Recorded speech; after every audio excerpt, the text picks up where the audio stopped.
Bioscope की बातें।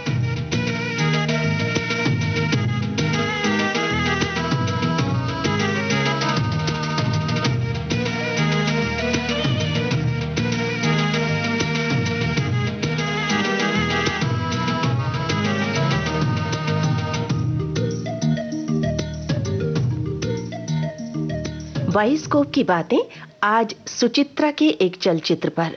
नाम है जवाब। फिल्म जवाब 1984 में बनी थी, अर्थात उन दिनों जब देश पंजाब के आतंकवाद से जूझ रहा था।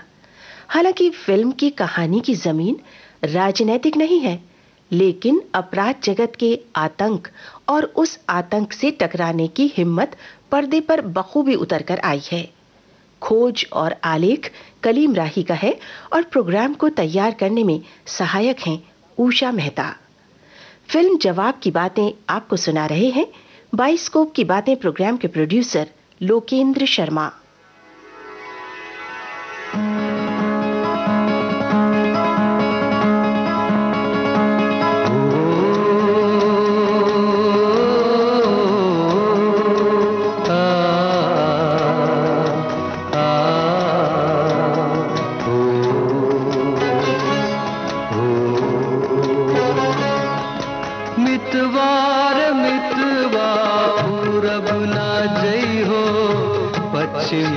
जय हो मेरे दिल में रहियो, पूरब ना जय हो पश्चिम न जय हो मेरे दिल में रहियो। ओ मितवा मितवा रे मितवा, उत्तर न जय हो दक्षिण न जय हो मेरे दिल में रहियो, मेरे दिल में रहियो, मेरे दिल में रहियो। पूरब ना जय हो पश्चिम न जय हो मेरे दिल में रहियो। पंकज उधास की आवाज में ये पहला फिल्मी गाना था। इसके पहले पंकज उधास केवल स्टेज पर गाते थे और केवल गैर फिल्मी गजल सिंगर के रूप में जाने जाते थे। आनंद बख्शी के लिखे इस गाने को लक्ष्मीकांत प्यारेलाल ने सुचित्रा के बैनर पर बनी फिल्म जवाब के लिए संगीत से सजाया था। सन 1983 की बात है। उन दिनों पंजाब में आतंक फैला हुआ था और आम आदमी उन दिनों तरह तरह की मुश्किलात और परेशानियों से दो चार था। जब सारा देश सोच में डूबा हुआ हो तो सोच से ताल्लुक रखने वाले कुछ करने की बात कैसे न सोचें।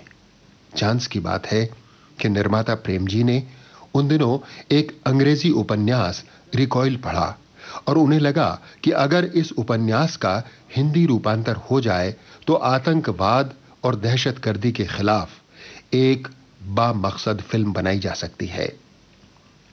उन दिनों एक नए लेखक फिल्म संसार में पैर जमा रहे थे। उनका नाम था शब्द कुमार। शब्द कुमार B.R. चोपड़ा के लिए अंग्रेजी फिल्म लिपस्टिक को इंसाफ का तराजू के नाम से हिंदी रूप दे चुके थे और इंसाफ का तराजू बॉक्स ऑफिस पर हिट हुई थी, ये सभी जानते हैं। इसके अलावा उन दिनों शब्द कुमार B.R. फिल्म्स के लिए ही एक और अंग्रेजी फिल्म डेथ विश का भी हिंदी रूपांतर कर चुके थे और इस रूपांतर को आज की आवाज के नाम से राज बब्बर और स्मिता पाटिल को लेकर फिल्म की शूटिंग चल रही थी, निर्माता B.R. चोपड़ा के बेटे रवि चोपड़ा के निर्देशन में। प्रेम जी ने दूसरे ही दिन शब्द कुमार को अपने दफ्तर में बुलवाया, अपना मकसद बताया और उपन्यास रिकॉइल उनके सुपुर्द कर दिया।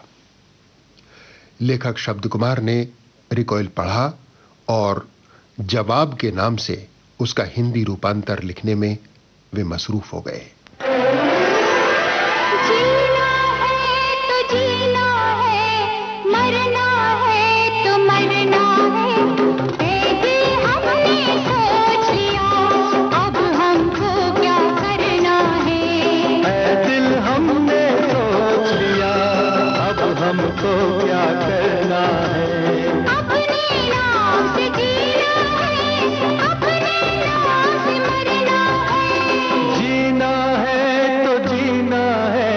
मरना है तो मरना है दिल हमने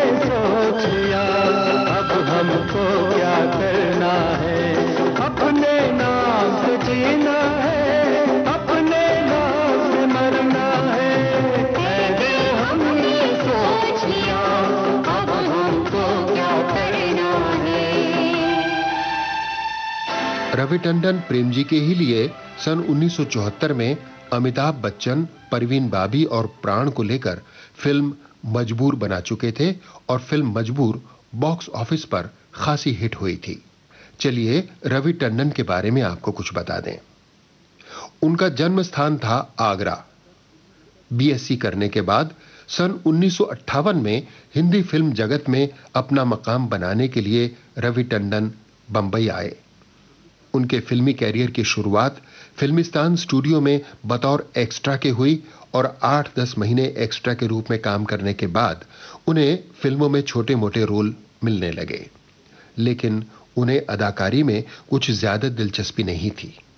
रवि टंडन फिल्म अभिनेता नहीं, फिल्म निर्देशक बनना चाहते थे और उनकी ये मनोकामना पूरी भी हुई जल्दी ही। सन 1959 में फिल्मालया की फिल्म लव इन शिमला शुरू हुई और इसमें निर्माता एस मुखर्जी ने अपने बेटे जॉय मुखर्जी और जॉय मुखर्जी के साथ नई अभिनेत्री साधना को पेश करने का ऐलान किया। निर्देशन की जिम्मेदारी आर के नैयर को सौंपी गई। रवि टंडन आर के नैयर को जानते थे, सो उन्होंने आर के नैयर को बतौर असिस्टेंट ज्वाइन कर लिया और इस तरह रवि टंडन एक्स्ट्रा से असिस्टेंट डायरेक्टर बन गए फिल्म लव इन शिमला के साथ। अलिफ ज़बरा अलिफ ज़ेरे अलिफ पेशो अज बे ज़बर बा बे ज़ेर बे बे पेश बो अलिफ से अबन अबिन बिहुर मन अबन अबौआ बे से बबन बबिन बिहुर मन बबन बबौआ अलिफ ज़बरा अलिफ ज़ेरे अलिफ पेशो। लव इन शिमला के बाद रवि टंडन ने डायरेक्टर आर के नैयर की दूसरी फिल्म ये रास्ते हैं प्यार के में भी असिस्टेंट के तौर पर काम किया। ये फिल्म यानी ये रास्ते हैं प्यार के सुनील दत्त की फिल्म कंपनी अजंता आर्ट्स की भी पहली फिल्म थी। फिर सन 1971 में रवि टंडन डायरेक्टर बन गए। मनोज कुमार और सायरा बानो की रूमानी जोड़ी को लेकर उन्होंने अपनी पहली फिल्म निर्देशित की, बलिदान। फिल्म बलिदान बॉक्स ऑफिस पर ज्यादा कामयाब नहीं रही, लेकिन हां, रवि टंडन बतौर डायरेक्टर अपनी जगह बनाने में कामयाब हो गए और सन 1973 में निर्माता गुल्लू कोचर के लिए संजीव कुमार, लीना चंदावरकर, कामिनी कौशल, बिंदु और मनमोहन को लेकर उन्होंने अपनी दूसरी फिल्म बनाई, अनहोनी। बुद्धू पड़ गया पल्ले पल्ले मेरे पड़ गया पल्ले, बुद्धू पड़ गया पल्ले पल्ले मेरे पड़ गया पल्ले कि मेरा जोर न चले बीती जाए बरसाती रात। बुद्धू पड़ गया पल्ले पल्ले मेरे पड़ गया पल्ले। अनहोनी एक सस्पेंस ड्रामा था। बॉक्स ऑफिस पर यह फिल्म बेहद कामयाब रही। इसकी एक खास बात यह है कि इस फिल्म में कामिनी कौशल ने पहली बार वैम्प की भूमिका निभाई थी। अनहोनी के बाद रवि टंडन ने मजबूर, खेल खेल में, झूठा कहीं का, खुद्दार, जवाब और नजराना जैसी खूबसूरत और कामयाब फिल्में बनाई। राजेश खन्ना, श्रीदेवी और स्मिता पाटिल अभिनीत नजराना उनकी आखिरी फिल्म रही, लेकिन इस दौरान सन 1986 में उन्होंने अपने बेटे राजीव टंडन और अभिनेत्री रंजीता की बहन रोबीना को लेकर तनुजा, शशि कपूर और श्रीराम लागू के साथ बतौर निर्माता निर्देशक एक फिल्म बनाई, एक मैं और एक तू। लेकिन यह फिल्म बॉक्स ऑफिस पर बुरी तरह फ्लॉप हो गई। साथ ही राजीव टंडन भी बतौर हीरो अपना मकाम बनाने में नाकाम हो गए। लेकिन 4 साल बाद यानी सन 1990 में रवि टंडन की बेटी रवीना टंडन सलमान खान के साथ पत्थर के फूल फिल्म में हीरोइन बनकर आई। वैसे यह फिल्म भी ज्यादा सफल तो नहीं रही, लेकिन रवीना टंडन फिल्मी दुनिया में अपना मकाम बनाने में कामयाब हो गई और उनका नाम जानी मानी हीरोइनों में शुमार होने लगा। यह खबर भी शायद आपने अखबारों में पढ़ी होगी कि हाल ही में फिल्म दमन के लिए रवीना टंडन को भारत सरकार की तरफ से सन 2000 के लिए सर्वश्रेष्ठ अभिनेत्री के रूप में चुना गया है। खैर आइए, बात चल रही थी जवाब की, इसलिए लौट चलते हैं फिल्म जवाब की तरफ।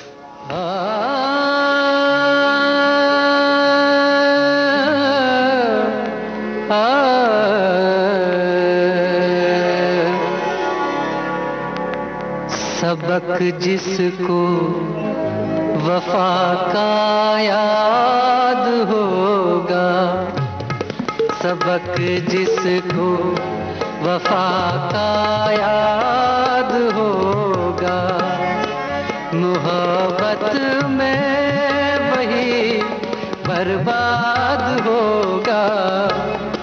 सबक जिसको वफा का याद होगा, मोहब्बत में वही बर्बाद होगा। सबक जिसको वफा का याद होगा। शब्द कुमार ने जब रवि टंडन को फिल्म जवाब का स्क्रिप्ट सुनाया तो उन्हें बेहद पसंद आया और उन्होंने जवाब के निर्देशन की जिम्मेदारी कबूल कर ली। इसके साथ ही फिल्म की कास्टिंग का सिलसिला शुरू हुआ। ठाकुर राम प्रताप सिंह की भूमिका में आए राज बब्बर। पहचाना? नाम तो जान ही गए होंगे, अगर भूल गए हो तो बता देता हूं। मेरा नाम है ठाकुर राम प्रताप सिंह। राम प्रताप की पत्नी रजनी की भूमिका दी गई स्मिता पाटिल को।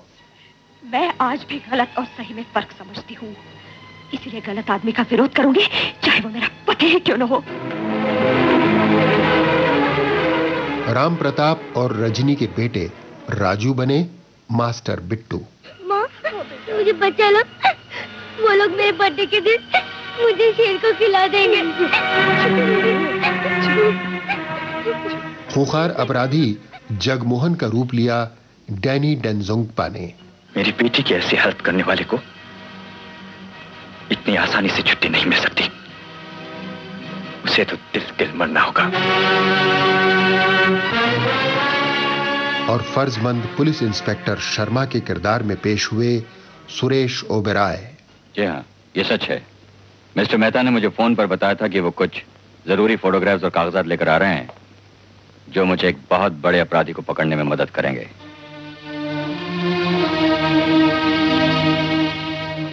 इनके अलावा जवाब की कास्ट में शामिल किए गए मदनपुरी, किरण विराले, मैकमोहन, यूनुस परवेज, टीपी जैन, आशा लता, मधु मल्होत्रा और परीक्षित साहनी। साथ में मेहमान अदाकारों के तौर पर आए अभि भट्टाचार्य और सत्येन कप्पू।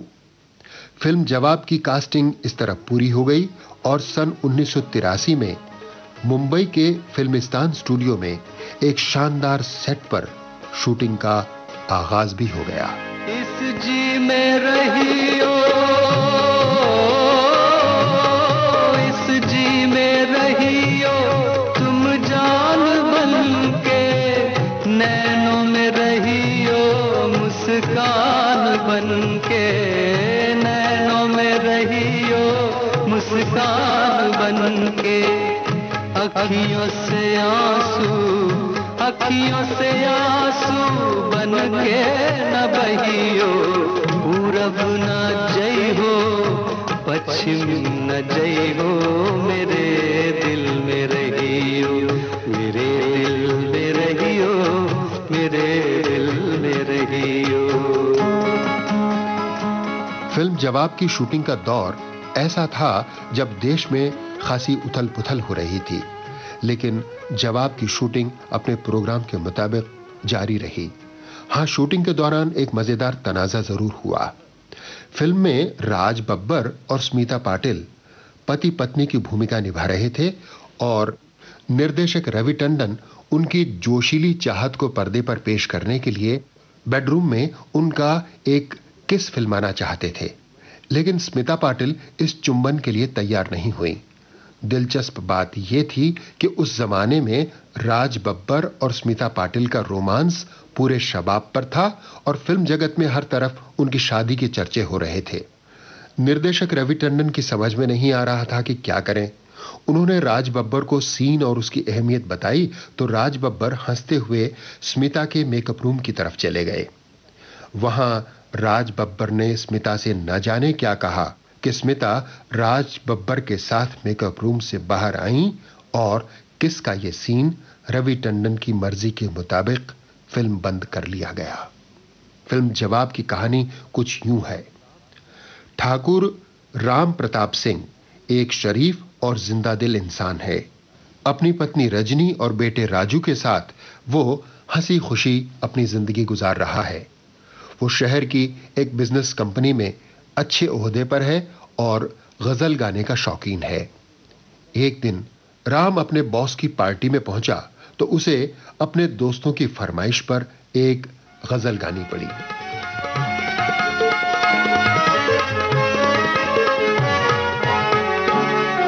हमारा नाम भी लेंगे वो लेकिन, हमारा नाम भी लेंगे वो लेकिन, हमारा नाम भी लेंगे वो लेकिन, हमारा जिक्र सबके बाद होगा, हमारा जिक्र सबके बाद होगा। मोहब्बत में वही बर्बाद होगा, सबक जिसको वफा का याद होगा। वाह क्या गाते हैं, वाह बहुत अच्छा गाते हैं। वाह क्या कमाल का गाते हैं आप। एक अरसे के बाद इतनी खूबसूरत आवाज सुनी मैंने। जी शुक्रिया। मेरा नाम दिनेश माथुर है, मैं म्यूजिक इंडिया का मैनेजिंग डायरेक्टर हूँ। बहुत खुशी हुई आपसे मिलके। जी खुशी तो मुझे आपसे मिलके हुई। मैं अपनी कंपनी के लिए आपके गाने रिकॉर्ड करना चाहूंगा, if you do not mind. मुबारक हो। Honour to me. अब तक बढ़िया गाना हुआ, अब बढ़िया खाना भी हो जाए, क्यों ना? चलिए आइए। पार्टी से लौटते हुए राम और रजनी को दिनेश माथुर ने अपनी कार में लिफ्ट दी। घर के बाहर वो लोग कार से उतर ही रहे थे कि इतने में एक शख्स दौड़ता हुआ आया। उसके हाथ में एक पैकेट था।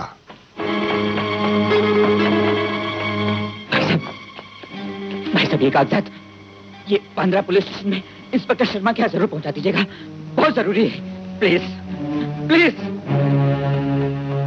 राम ने पैकेट खोला तो उसमें कुछ कागजात और चंद तस्वीरें थीं। दिनेश माथुर एक तस्वीर की तरफ देखकर चौंक पड़ा। जगमोहन, ये तो बहुत मशहूर आदमी है, कोकेन का सबसे बड़ा स्मगलर है। आज तक पुलिस इसे पकड़ नहीं सकी क्योंकि इसके खिलाफ कभी कोई सबूत नहीं मिला। बहुत ही खतरनाक आदमी है। उधर पुलिस स्टेशन में एक डॉक्टर पहुंचा और थाने के पीछे वाली सड़क पर पड़ी हुई एक लाश की रिपोर्ट उसने करनी चाहिए। सब इंस्पेक्टर दुबे टालमटोल करने लगा, लेकिन तभी इंस्पेक्टर शर्मा आ पहुंचा। एक शरीफ आदमी अपना फर्ज समझकर एक खून की रिपोर्ट करने आए और आप उससे ऐसे सवाल कर रहे हैं जैसे वो खुद खूनिया मुजरिम हो। उसके बारे में पता लगाना आपका काम है, इनका नहीं। जी मैं कुछ नहीं, पहले आप इनकी रिपोर्ट लिखिए और बेकार के सवाल करने की कोई जरूरत नहीं। 2 मिनट से ऊपर 1 सेकंड भी इन्हें यहाँ रुकना नहीं पड़े, समझे? Yes sir. दूसरे दिन अखबार में लाश की तस्वीर छपी तो राम उसे देखकर चौंक सा गया। यही वो आदमी है जिसने मुझे वो लिफाफा दिया था। ओह माय गॉड, तो ये एक्सीडेंट नहीं, मर्डर था। राम माथुर साहब ठीक कह रहे थे, वो आदमी बहुत खतरनाक है। हमें उसके झगड़े में नहीं पड़ना चाहिए। चाहे वो हमारे सामने खून करता रहे। आज ये रिपोर्टर था, कल मैं हो सकता हूं, परसों अपना राजू भी तो हो सकता है। उस रिपोर्टर ने मरने से पहले एक अनजान आदमी पर भरोसा कर एक काम सौंपा था और तुम चाहती कि मैं उसकी अंतिम इच्छा भी पूरी न करूं। और सारी जिंदगी उसकी शक्ल मेरे सामने खड़ी मुझे दुत्कारती रहे, मुझ पर थूकती रहे। इंस्पेक्टर शर्मा ने सबूत हाथ में आते ही डीआईजी साहब से बात की और सेठ जगमोहन को गिरफ्तार कर लिया गया। राम ने अखबार में यह खबर पढ़ी तो उसका दिल खुश हो गया कि रिपोर्टर मेहता की कुर्बानी बेकार नहीं गई। उधर जगमोहन की लाडली बेटी कोमल अपने पापा से मिलने के लिए जेल में पहुंची। ये क्या हो गया पापा? ये सब झूठ है ना पापा? सब झूठ है। मेरे पापा स्मगलर नहीं है। जरूर आपको किसी ने फंसाया होगा। किसने पापा, किसने? आप उस आदमी को कभी माफ मत कीजिए, कभी नहीं। हाँ बेटे, ठाकुर राम प्रताप सिंह।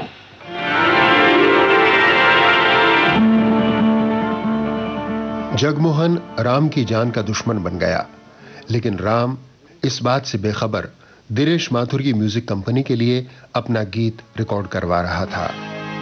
जमुना के तट पर, जमुना के तट पर मिलने का वादा, पनिया भरन को आएगी राधा, पनिया भरन को आएगी राधा। बंसी बजैया, बंसी बजैया, बंसी बजैयो, पूरब ना जई हो, पश्चिम न जई हो, मेरे दिल में रहियो। ओ मितवा, मितवा रे मितवा, उत्तर न जई हो, दक्षिण न जई हो, मेरे दिल में रहियो, मेरे दिल में रहियो, मेरे दिल में रहियो। राम हंसी खुशी अपनी पत्नी और बेटे के साथ रिकॉर्डिंग से घर आया तो उसे फूलों के साथ एक कैसेट मिला।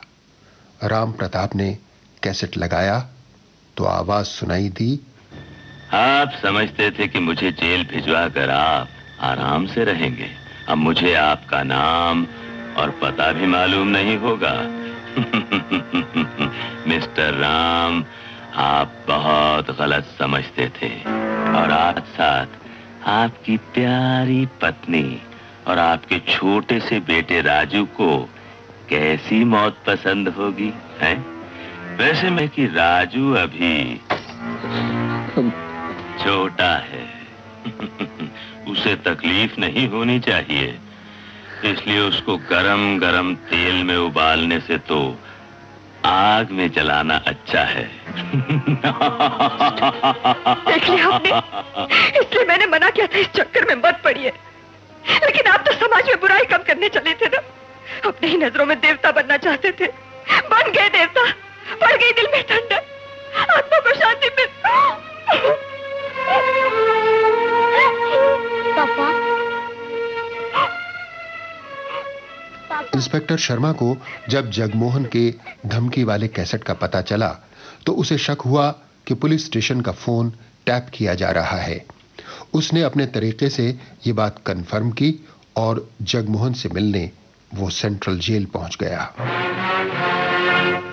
पिंजरे में बंद होकर भी अकड़ नहीं गई।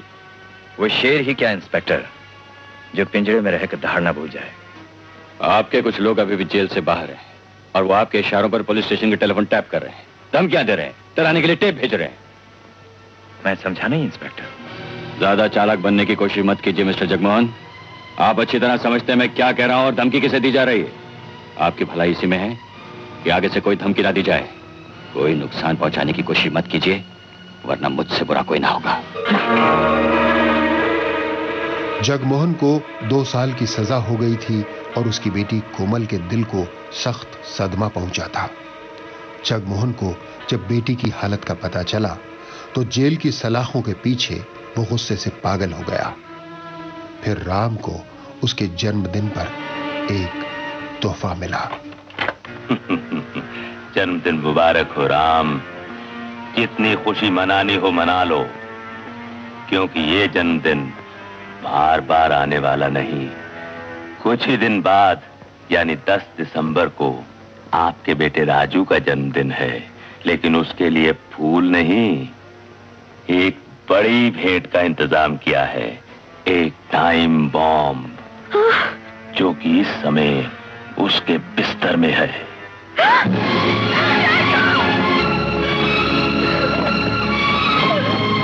डरिए नहीं, ये सिर्फ एक गेंद है, लेकिन जन्मदिन पर गेंद नहीं, बॉम्ब ही मिलेगा। राम एक आम और शरीफ आदमी था। गुनहगारों की दुनिया से उसका कभी सामना नहीं हुआ था। इसलिए रोज रोज की इन धमकियों से राम और रजनी परेशान हो गए। इसका हल सोचते हुए इंस्पेक्टर शर्मा ने डीआईजी साहब के सामने एक स्कीम पेश की। सर, मैं उनकी सुरक्षा के लिए एक नई स्कीम शुरू करना चाहता हूँ। अमेरिका में विटनेस सिक्योरिटी प्रोग्राम यानी गवाह सुरक्षा योजना को वहाँ की पुलिस और FBI मिलकर चलाते हैं। इस स्कीम में गवाह और उसके परिवार को नया नाम, नए सर्टिफिकेट्स, नया राशन कार्ड वगैरह देकर नए शहर में नई जिंदगी शुरू करने का मौका दिया जाता है, जिससे उन्हें धमकी देने वाले बदमाशों को उनका पता तक न लगे। और इसका खर्चा कौन देता है? उसका सारा खर्चा सरकार देती है। ऐसे? लेकिन हमारे पास वैसे ही फंड्स की कमी है। अगर हम अपराधियों को पकड़ने के लिए इतना रुपया खर्च कर सकते हैं तो हमें उन लोगों की रक्षा के लिए जरूर खर्च करना चाहिए जो अपनी जान का खतरा मोल लेकर अपराधी को पकड़ने में हमारी मदद करते हैं। सर, उनकी रक्षा के लिए यह स्कीम बहुत जरूरी है। डीआईजी साहब ने इंस्पेक्टर शर्मा की स्कीम मंजूर कर ली, लेकिन राम और रजनी ने इस स्कीम पर अमल करने से साफ इनकार कर दिया। नाम, पेशा और जगह बदलने का मतलब समझते हैं मिस्टर शर्मा?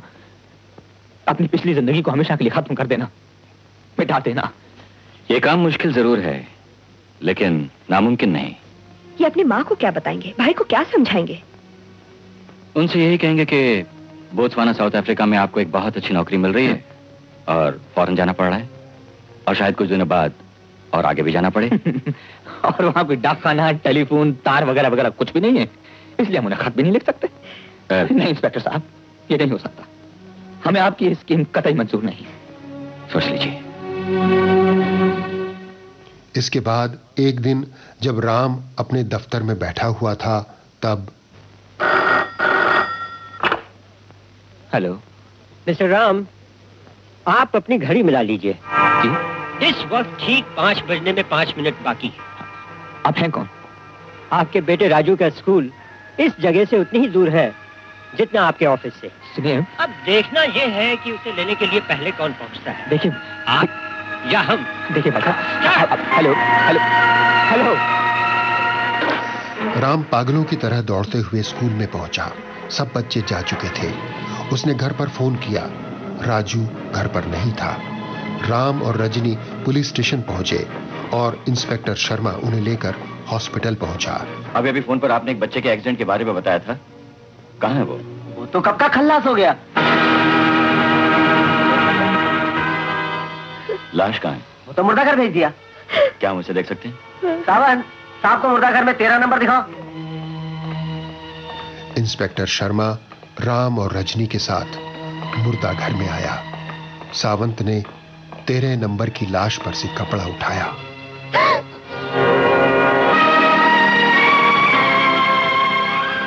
वो राजू नहीं था।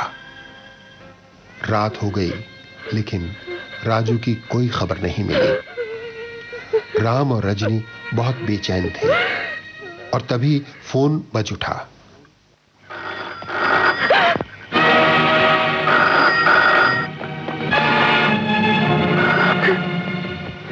Hello mister Ram Thakur.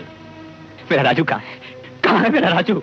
आप बेकार सारे शहर में चक्कर मार रहे हैं। आपका राजू आपके पास ही है। मेरे पास? बोलो ना भाई, कहाँ है? बोलो ना। आपके बंगले के पीछे वाले हिस्से में। Hello hello Raju.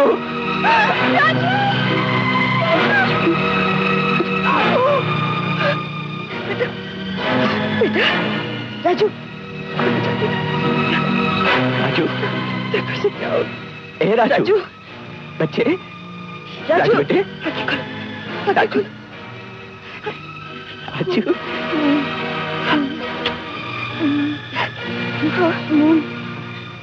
शेर कहाँ है? शेर कैसा देखे? माँ, मुझे बचा लो। वो लोग मेरे बर्थडे के दिन मुझे शेर को खिला देंगे। मुझे बचा लो। दिल हिला देने वाले इस हादसे के बाद राम और रजनी ने इंस्पेक्टर शर्मा की बात मान ली। इंस्पेक्टर ने उनकी पहचान बदलकर उन्हें अमृत गुप्ता और राधा गुप्ता और किशोर गुप्ता बना दिया और परिचय के नए कागजात के साथ बड़ी चालाकी से उन्हें ऊटी भिजवा दिया। राम लापता हो गया, लेकिन इस बात से जगमोहन का नायब लखानी जूडा से उलझ पड़ा। लेकिन मैंने खुद उन्हें कसम से जाते हुए देखा। और आपने सोच लिया कि वो बोट्सवाना के हवाई जहाज में बैठ गए? और नहीं तो क्या करता, मैं उनके साथ साथ जाता। आपका काम था उन पर नजर रखना। वो बोट्सवाना नहीं पहुंचे तो कहां गए? मुझे क्या मालूम कहां गए। मैंने तो पहले ही कहा था कि उन्हें हमेशा के लिए खत्म कर दो, लेकिन आप तो पिस्तौल के नाम से घबराते हैं। मिस्टर जूडा, ये मत भूलिए कि आज कल आपका बॉस मैं हूं। तमीज से बात किया कीजिए। ऊटी में राम, रजनी और राजू के लिए सब कुछ था, सारी सुविधाएं मौजूद थीं, लेकिन उनका अतीत उनसे छिन गया था। उनके रिश्ते टूट गए थे। वो खुद को अधूरा अधूरा महसूस करने लगे थे। और तभी एक दिन अचानक फोन की घंटी बज उठी। हेलो, मिसेस अमृत गुप्ता। जी, आप कौन बोल रहे हैं? इंस्पेक्टर शर्मा। क्या बात है, सब ठीक तो है? मैं आपको एक बहुत बुरी खबर सुनाने जा रहा हूँ, जरा हिम्मत से काम लीजिएगा। जल्दी कहिए, क्या बात है? परसों आपके पति की माँ का देहांत हो गया है। क्या? Hello hello Mrs Gupta. Hello Mr Gupta. जी, मैं इंस्पेक्टर शर्मा बोल रहा हूँ। जी बोलिए। मुझे अफसोस है कि परसों आपकी माताजी का देहांत हो गया।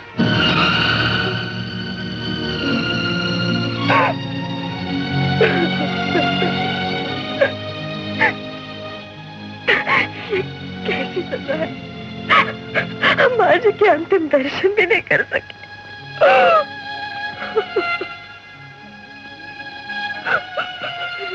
फिर एक दिन राम और रजनी को एक बर्थडे पार्टी का बुलावा आया और दोनों वहां पहुंचे।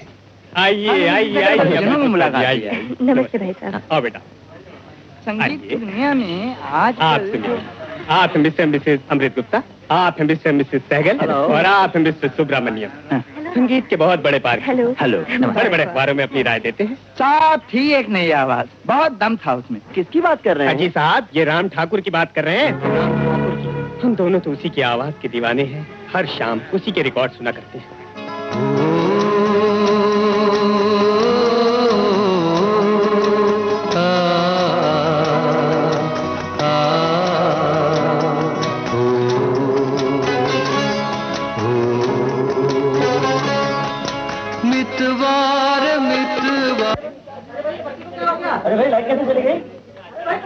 गीत बज रहा था कि अचानक लाइट चली गई।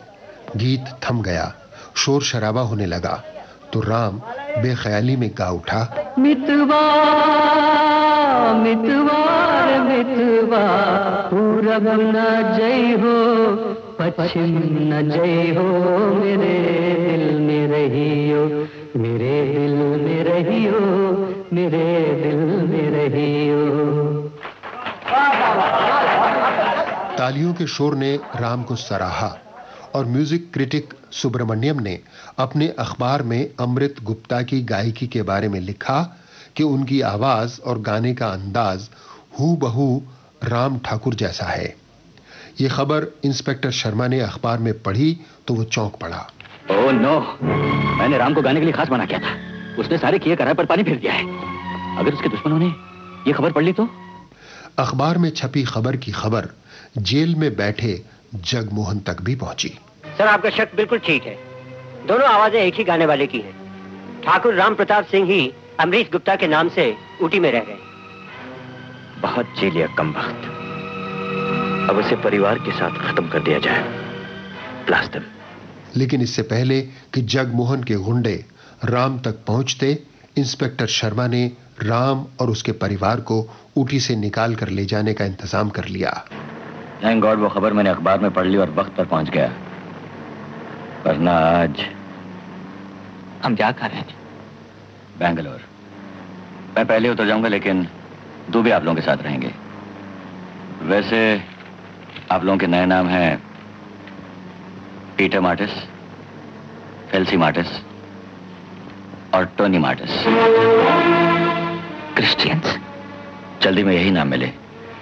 तो क्या हमें अपना धर्म भी बदलना होगा? सिर्फ दूसरों को दिखाने के लिए। मंगलसूत्र की जगह आप ये पहन लीजिए, क्योंकि क्रिश्चियन मंगलसूत्र नहीं पहनते और ना ही सिंदूर लगाते हैं। इसलिए आप बिंदी मत लगाइएगा और ना ही सिंदूर।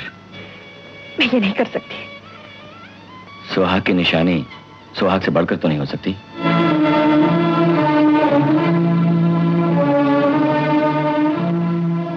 उनकी गाड़ी बेंगलोर की तरफ जा रही थी कि रास्ते में खराब मौसम की वजह से राजू बीमार पड़ गया। उन्हें बीच में ही रुक जाना पड़ा।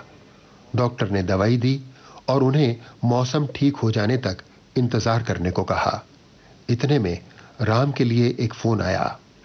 हेलो मिस्टर मार्टिस, आप आराम से पहुंच गए ना? माफ कीजिए, मैंने पहचाना नहीं। आप कौन सा बोले? आप शायद हमें भूल गए हैं, मगर हम आपको कैसे भूल सकते हैं?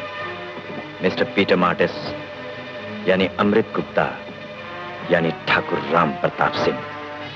आप चाहे कितने ही नाम बदल लें, कहीं चले जाएं, हम आपका पीछा नहीं छोड़ेंगे।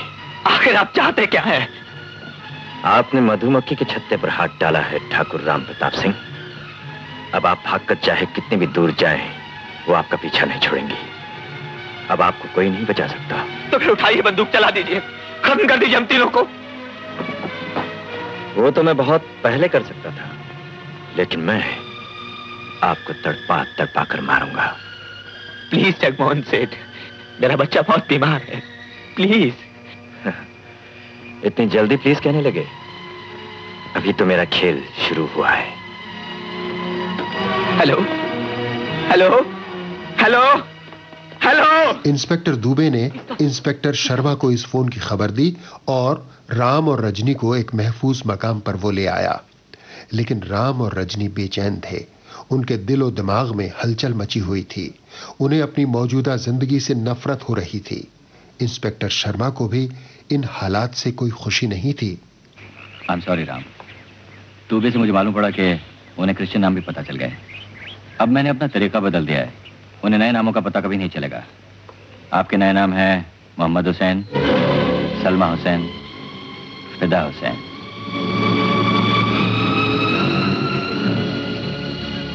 शर्मा साहब, आपने मेरे लिए बहुत कुछ किया है। एक आखिरी मेहरबानी और कीजिए। आखिरी? आज के बाद आप मेरे लिए कुछ मत कीजिए। मेरे लिए किसी नाम की तलाश मत कीजिए और अपने दिए सारे नाम वापस ले लीजिए। ये क्या कह रहे हैं आप? हाँ इंस्पेक्टर साहब, ये ठीक कह रहे हैं। आप भी? जी। आखिर कब तक नाम बदल बदल कर हम मौत से भागते रहेंगे? एक न एक दिन थक कर हार ही जाएंगे ना, और तब मौत। एक न एक दिन मरना तो सभी को है, लेकिन इसका यह मतलब तो नहीं कि हम मौत से लड़ना छोड़ दें, जीना छोड़ दें। जीना और लड़ना हम कब का छोड़ चुके हैं इंस्पेक्टर साहब। जरा देखिए, इनकी तरफ देखिए। इन 2 सालों ने क्या हालत करके रखी है। ऐसे लगता है जैसे सजा जगमोहन को नहीं हमें मिली है। एक कैदी जेल में रहकर कम से कम आराम की नींद सो सकता है, लेकिन हम तो जेल से बाहर रहकर भी डर के मारे लगातार भागने की सजा काट रहे हैं। आज के बाद अगर कोई जिंदा रहेगा तो ठाकुर राम प्रताप सिंह, और अगर कोई मरेगा तो ठाकुर राम प्रताप सिंह मरेगा, लेकिन अपने नाम से मरेगा, मर्दों के नाम से नहीं। लेकिन कि अब कोई गुंजाइश नहीं इंस्पेक्टर साहब। ठाकुर राम प्रताप सिंह ने एक बार फिर फैसला कर लिया है। अब हमें आपकी मदद की कोई जरूरत नहीं।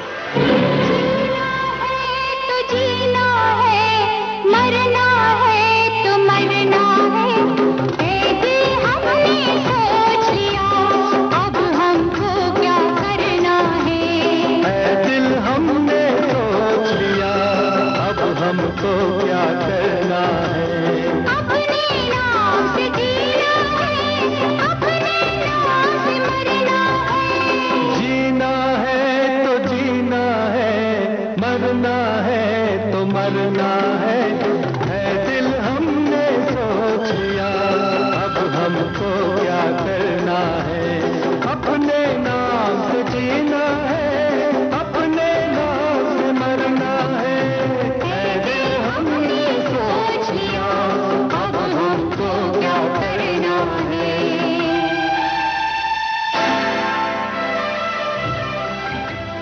राम अपने परिवार के साथ वापस मुंबई लौट आया। उसने खुलकर जगमोहन का सामना करने का फैसला कर लिया और अपने दोस्त दिनेश माथुर की मदद से वो अंडरवर्ल्ड के एक आदमी मूर्ति के पास जा पहुंचा। हाँ, कहो माथुर, मेरे लिए क्या हुक्म है? राम, तुम बताओ। मुझे एक आदमी और उसके आसपास के खास लोगों के बारे में इंफॉर्मेशन चाहिए। किस टाइप की इंफॉर्मेशन? यही कि वो क्या करते हैं, कहाँ आते जाते हैं, कहाँ रहते हैं और उन लोगों की कमजोरियां क्या क्या हैं। आदमी कौन है? सेठ जगमोहन। क्या? मैं सारी खबरें लेकर तुम्हें जल्दी मिलूंगा, लेकिन यहाँ नहीं, तुम्हारे स्टेट फार्म पर। मूर्ति ने अपना कॉल निभाया। वो जगमोहन के आदमियों की तस्वीरें लेकर राम के पास आ पहुंचा। और ये है लाखानी, जगमोहन का मैनेजर, उसका दिमाग। इसका काटा आदमी पानी नहीं मांगता। जब तक ये उसके साथ है, उसका कोई कुछ नहीं बिगाड़ सकता। इनकी कोई कमजोरी? एक खूबसूरत जवान विधवा। वो विधवा कहाँ है? आजकल खंडाला में है। खंडाला? राम खंडाला पहुंचा और उसने विधवा को अपने रिवॉल्वर के निशाने पर ले लिया। देखो, तुम जितना पैसा चाहिए ले लो, मगर मुझे मारो मत, प्लीज। जी तो मेरा भी नहीं चाह रहा कि तुम्हारी जान लूं, लेकिन जगमोहन सेठ को तुम्हारी लाश चाहिए। जगमोहन सेठ? नहीं नहीं, मैंने कुछ नहीं किया, मैंने कुछ नहीं किया। कुछ नहीं किया? नहीं। तो इतना बड़ा बंगला कहाँ से? बोल, कहाँ से आया बंगला? लखानी ने दिया। क्या क्या दिया उसने? एक बंगला कलकत्ता में। और 10 लाख रुपए। और झुल्ली।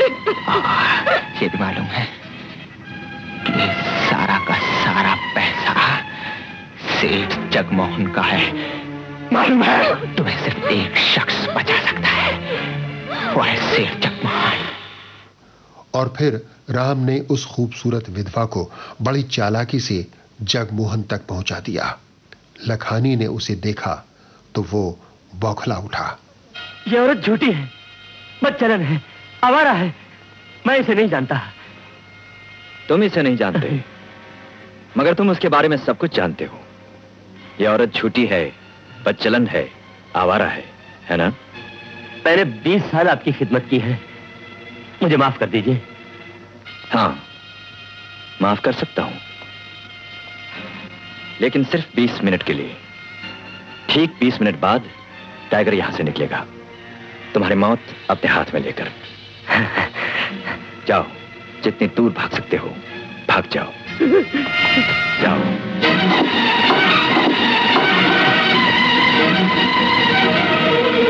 टाइगर! हरामजादे! जगमोहन के कुत्ते! मैं तुझे जिंदा नहीं छोड़ूंगा, मैं तेरी बोटियां बोटियां कर दूंगा। चिल्लाते चिल्लाते लखानी ने अपना दिल थाम लिया। उसे दिल का दौरा पड़ गया था और फिर उसका हार्ट फेल हो गया। लखानी के बाद राम ने टाइगर और जूडा की तरफ रुख किया। वे दोनों एक कैबरे डांसर एनी पर फिदा थे और एनी उन्हें डबल क्रॉस कर रही थी। राम ने बड़ी चालाकी से टाइगर और जूडा को आपस में भिड़वा दिया। सर, जूडा और टाइगर दोनों का खून हो गया। व्हाट? यस सर, जूडा के घर में दोनों की लाश मिली है। किसी ने दोनों को गोली मारी है। पुलिस तहकीकात कर रही है। मैरी! मैरी! जी साहब। बेबी कहाँ है? ब्यूटी पार्लर में बाल बनाने गई है। वहाँ का टेलीफोन नंबर क्या है? पता नहीं। तो फिर पता लगाओ, जल्दी फोन करो। अच्छा जी। लेकिन इसके पहले कि मैरी पता लगाती, राम ने कोमल को किडनैप कर लिया। शहर का कोना कोना छान मारो, उसे तलाश करो। 1 घंटे के अंदर मेरी बेटी मेरे पास होनी चाहिए। जाओ। Yes sir. जगमोहन परेशान हो गया। उसने अंडरवर्ल्ड के साथियों की मदद ली, लेकिन कोमल का कोई सुराग नहीं मिला। हां, एक वीडियो टेप उसके नाम आया। टेप मशीन में लगाया गया और टीवी के पर्दे पर राम दिखाई दिया। जगमोहन सेठ, आप मेरी ही तलाश कर रहे हैं ना? मेरा नाम है ठाकुर राम प्रताप सिंह। ना अमृत गुप्ता, ना पीटर मार्टिस, और ना ही मोहम्मद हुसैन। सेठ, इसे तो पहचानते होगे? जी हाँ, कोकीन। You bastard! सेठ जगमोहन, मुझे गाली देने या गुस्सा करने से कुछ होगा थोड़ी। अरे आज खुशी का दिन है, आओ उसे बर्थडे प्रेजेंट देते हैं। हाँ?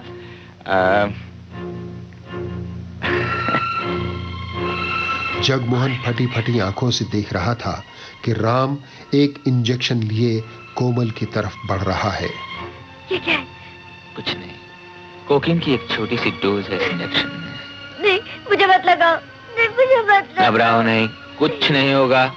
हल्का सा नशा होगा, उसके बाद तुम्हें मीठी नींद आएगी। और उसके बाद तुम्हें इसकी आदत हो जाएगी और एक और जिंदगी बर्बाद हो जाएगी।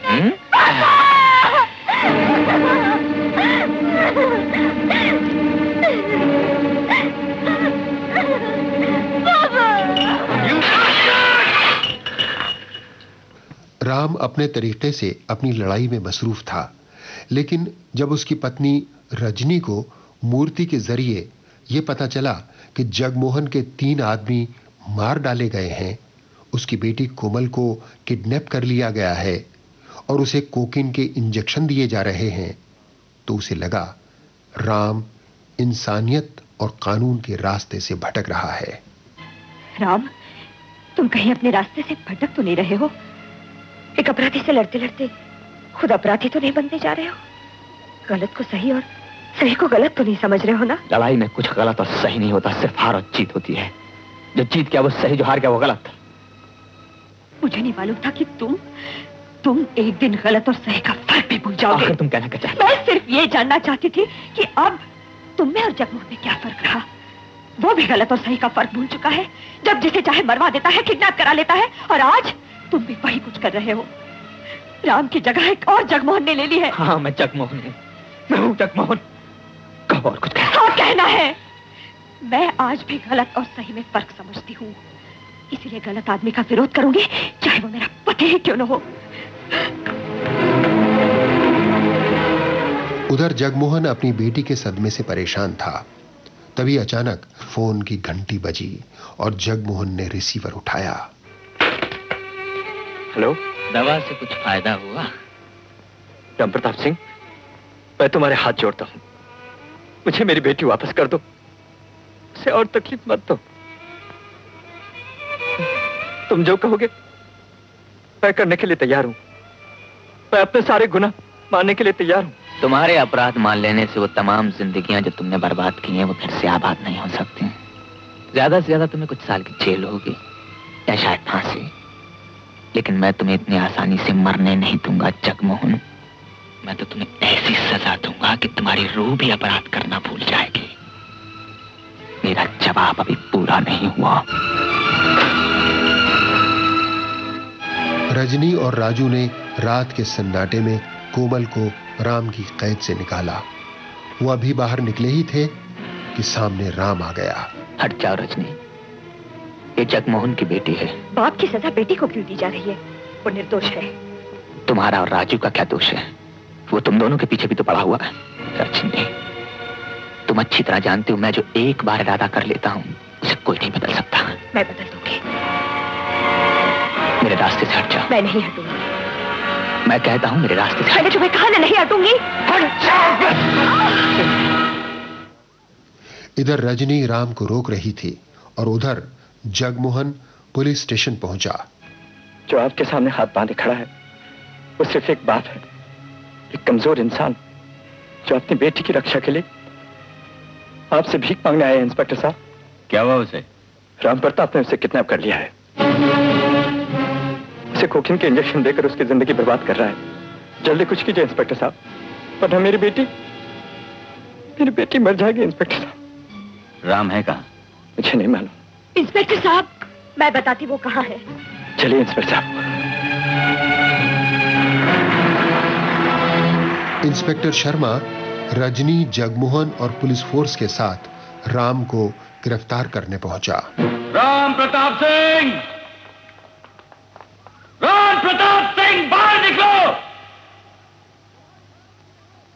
तुम्हारी भलाई इसी में है कि तुम अपने आप को कानून के हवाले कर दो।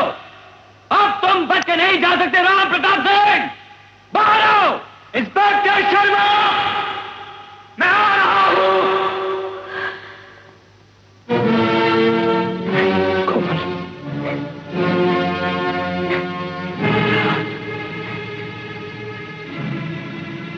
आज चाहे सारी दुनिया मेरे खिलाफ हो जाए, फिर भी मुझे नहीं पकड़ सकती। कोमल। पापा। राम प्रताप, मैं तुम्हारे सामने हाथ जोड़ता हूं। तुम मेरी सारी दौलत ले लो, चाहो तो तुम मुझे जान से मार डालो, मगर मेरी बेटी को छोड़ दो। पुलिस की मदद लेने गए थे, अब देखना मैं तुम्हारी बेटी का क्या हाल करता हूं। इसे जी भर के देख लो जगमोहन।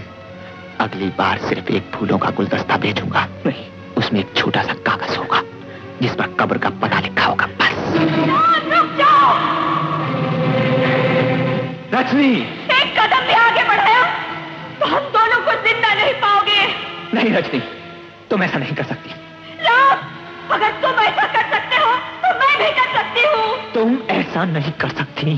पापा, दीदी को छोड़ दो। अगर तुम्हें मारना है तो मुझे मार दो पापा, मुझे मार दो। सुन लो। नहीं बहन, ऐसा मत करो। तुम चाहो तो मुझे मार डालो, मेरी बेटी को मर जाने दो, मर जाने दो उसे, मगर मेरे पापों की सजा इस नन्ही से बच्चे को मत दो।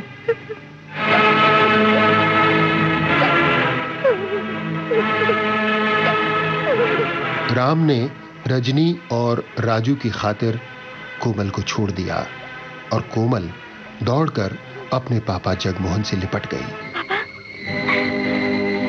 पापा, पापा। इसमें कोई गोलियां नहीं थी जगमोहन, इसमें सिर्फ दर्द था। मैं चाहता तो तुम्हें और तुम्हारी बेटी को कभी का मार देता, लेकिन मैं तो सिर्फ तुम्हारे अंदर के बैठे हुए शैतान को मारना चाहता था। तुम्हारे जरिए दुनिया के हर गुंडे, हर स्मगलर, हर आतंकवादी को यह बता देना चाहता था कि तुम खुदा नहीं हो, भगवान नहीं हो, केवल एक इंसान हो। तुम्हारे भी कोई बेटा है, कोई बेटी है, कोई बीवी है। इसलिए ऐसा काम मत करो कि तुम्हारे पापों की सजा तुम्हारी बेगुनाह संतान को मिले। जगमोहन, मैंने तुम्हारी बच्ची के साथ कभी कोई ज्यादती नहीं की। इसे कभी कोई कोकीन का इंजेक्शन नहीं दिया गया। वो सिर्फ ग्लूकोज का इंजेक्शन था जिसका नाम कोकीन रख दिया था, ताकि उस इंजेक्शन का दर्द तुम्हारे अंदर पहुंच सके। मिस्टर राम, कोमल को किडनैप करने के जुर्म में मुझे तुम्हें गिरफ्तार करना होगा। कौन कहता है कि इन्होंने मुझे किडनैप किया? मैं खुद अपनी मर्जी से इनके साथ गई थी। पापा, आप भी यहाँ आ जाइए। आपकी दुनिया से इनकी दुनिया बहुत अच्छी है।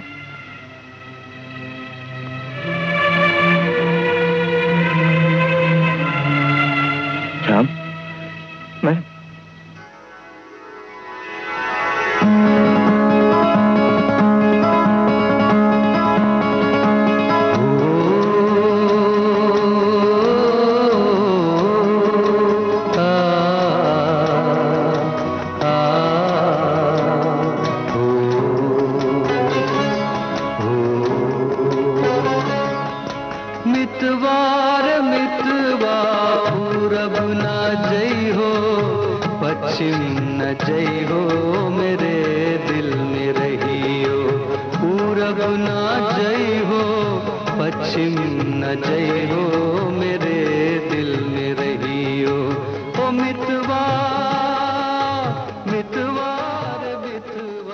जैसा कि आपने सुना, जवाब दिलचस्प तो थी, एक बामकसद फिल्म भी थी। इसमें आतंकवाद के अलावा ड्रग्स की जानलेवा नशीली लत के खिलाफ भी पुरजोर अंदाज में आवाज उठाई गई थी। खतरनाक अपराधियों के खिलाफ जान हथेली पर लेकर गवाही देने वालों को नई शिनाख्त देकर हर लिहाज से हिफाजत फराहम करने के लिए गवाह सुरक्षा योजना के नाम से एक उम्दा स्कीम भी इस फिल्म में पेश की गई थी। हालांकि कहानी में यह स्कीम नाकाम रही, लेकिन इस स्कीम की तरफ लोगों का ध्यान बेशक गया।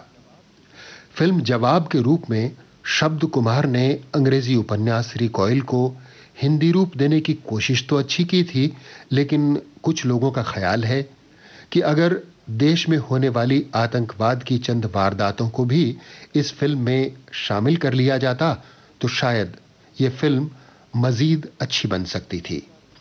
संगीतकार लक्ष्मीकांत प्यारेलाल और गीतकार आनंद बख्शी ने भी फिल्म जवाब के लिए अपनी जिम्मेदारी बखूबी निभाई।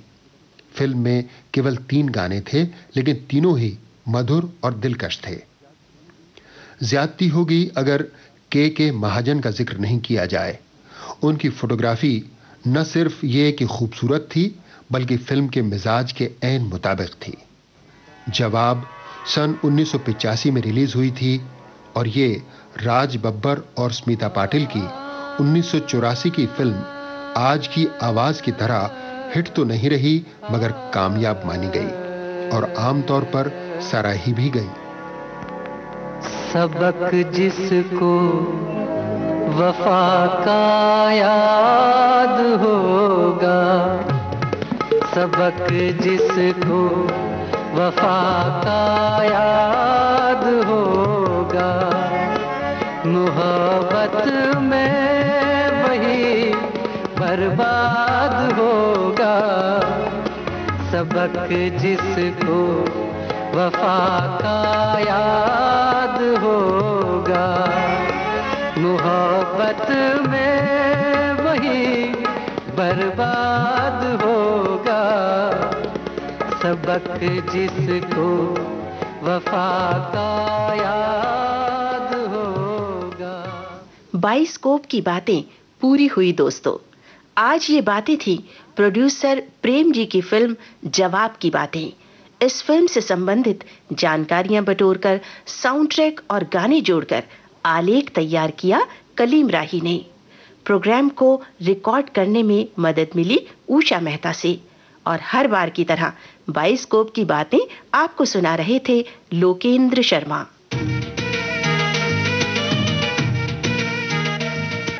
बाइस्कोप की बातें।